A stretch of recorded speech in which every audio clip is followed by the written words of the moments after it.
For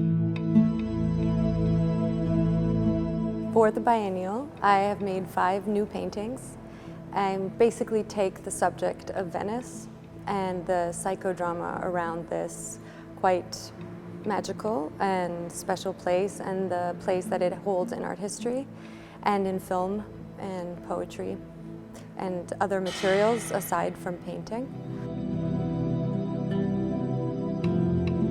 I was quite inspired by the Milk of Dreams, and that's why I made one of the paintings called Milk Glass, which is actually based on a Venetian technique of milk glass. And so I have a lot of fun just thinking about the title and the place and finding content through that. I made a painting called Self-Portrait of the Artist as a Young Girl's, and it's a painting of myself as a 7-year-old. But the painting is actually based on a photograph that an amateur photographer made of me as a child. The image, though, looks a lot like the little girl in the red coat in the horror movie Don't Look Now, which is a kind of quintessential Venetian classic, where Venice is the protagonist for its quite spooky and sort of very unique and terrifying setup. So something quite innocent or a trope of making a self-portrait through the lens of the city, through cinema and the history of how it can be depicted was quite appealing to me.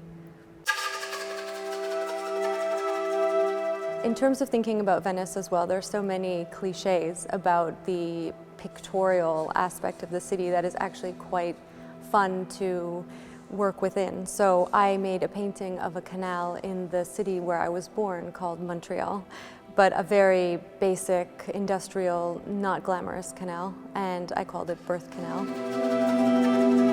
One of the paintings is called Be Nice, which is actually one letter away from Venice, and it shows 2 heraldic cocks, each putting coins in the center of an urn.